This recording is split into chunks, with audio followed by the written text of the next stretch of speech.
Assalamualaikum warahmatullahi wabarakatuh. Shalom, Om Swastiastu, Namo Buddhaya, salam kebajikan. Tabipun. Kami dari kelompok 5 tugas besar DPWK menjelaskan poin-poin penting perencanaan wilayah dan kota.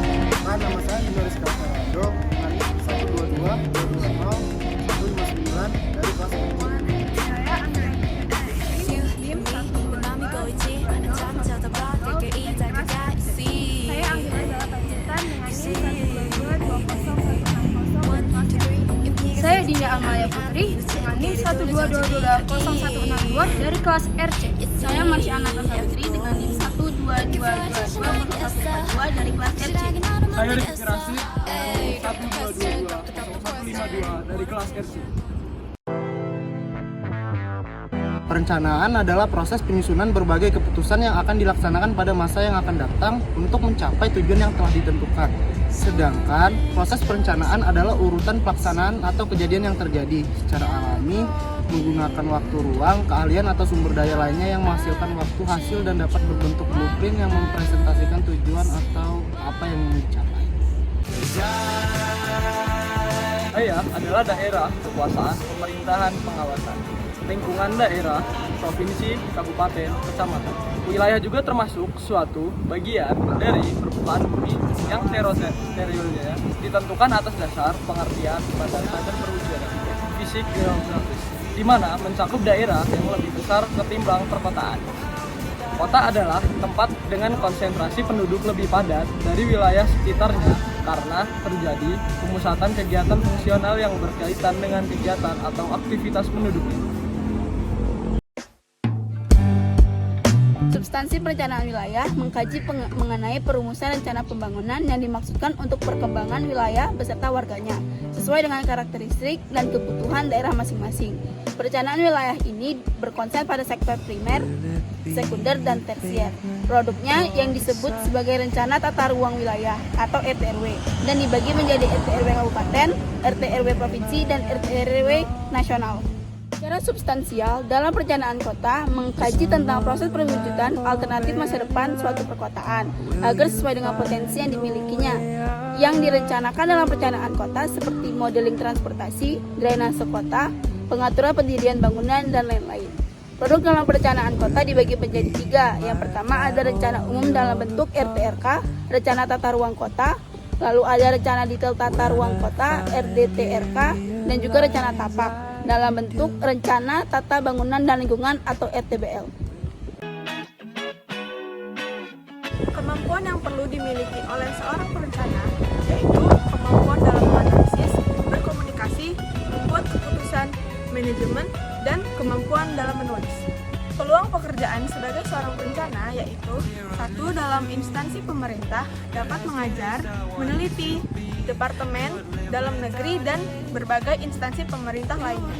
Yang kedua, dalam sektor swasta, contohnya sebagai tenaga ahli konsultan, lembaga survei Indonesia, bagian pengembangan komunitas dari perusahaan seperti PT Astra Internasional. Yang ketiga, ada LSM. Contohnya sebagai aktivis LSM karena ilmu sosial, komunitas, dan pemerintah yang dipelajari. Yang keempat, di luar ilmu kepwk-an karena pola pikirnya yang runtut dan kemampuan untuk mengenal sebuah prinsip dasar manajemen, maka lulusan PWK juga bisa bekerja di beberapa lembaga keuangan. Contoh isu dan permasalahan yang bisa diangkat dalam PWK yaitu yang pertama yaitu informalitas perkotaan, yaitu adanya wilayah kumuh, PKL, kesenjangan ekonomi di dalam suatu kota. Yang kedua, perubahan iklim dan dinamika perkotaan global yang berdampak signifikan pada suatu perkembangan kota. Yang ketiga, aglomerasi dan konturbasi kota, yaitu kota metropolitan menyatu dengan kota-kota lain di sekitarnya, sehingga membuat wilayah perkotaan semakin luas dan wilayah desa semakin tersebar. Yang kedua yaitu contoh masalah. Yang pertama, banyak ketimpangan antar wilayah dalam pembangunan dan taraf hidup. Yang kedua, tingginya transmigrasi dan desa ke kota membuat angka kebutuhan kerja dan kesenjangan ekonomi di kota semakin tinggi.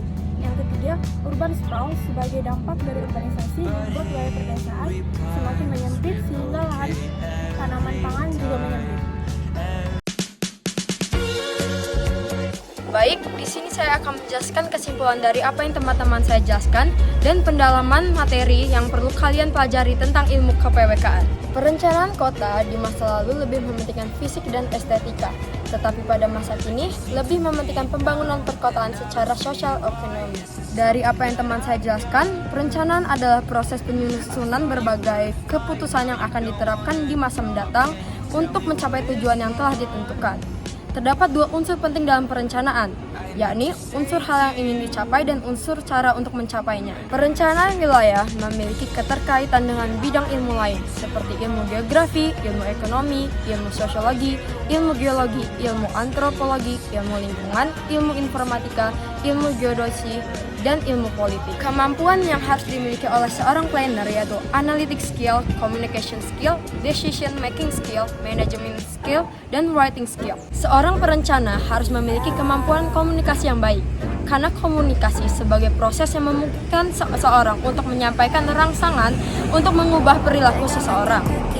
Media komunikasi yang digunakan dapat beberapa, yaitu ada audio, visual, poster, dan presentasi lainnya. Dalam perencanaan wilayah dan kota, kita bisa mendapatkan peluang pekerjaan seorang perencana antara lain instansi pemerintah, sektor swasta, LSM, dan ada pula yang di luar keilmuan PWK. Contoh profesinya yaitu surveyor, peneliti, konsultan, badan sensus, pengelola lingkungan, dan masih banyak lagi. Dalam bidang ini, terdapat beberapa contoh isu dalam perencanaan perkotaan, seperti di negara berkembang, yaitu informalitas perkotaan, pertumbuhan perkotaan, kesenjangan pendapatan, dan kemiskinan. Juga ada beberapa masalah perkotaan di Indonesia, di antaranya masih besar ketimpangan antar wilayah dalam hal pengembangan dan taraf hidup warga. Masih banyak yang migrasi desa kota diakibatkan oleh keseimbangan desa kota. Kesimpulan yang kita dapat selama perkuliahan dasar perencanaan wilayah dan kota ini, yaitu kita dapat mengetahui tentang apa yang dimaksud dengan perencanaan dan proses perencanaan, perbedaan antara wilayah dan kota, sejarah perencanaan kota di Indonesia, ruang lingkup yang ada dalam perencanaan wilayah dan kota, dan juga aspek keprofesian dalam PWK, keterkaitan ilmu PWK dengan bidang ilmu lain. Begitu pula dengan isu dan permasalahan dalam perencanaan wilayah dan kota. Baik, sekian dari saya. Terima kasih. Sekian penjelasan dari kami tentang dasar perencanaan wilayah dan kota. Kami akhiri. Wassalamualaikum warahmatullahi wabarakatuh.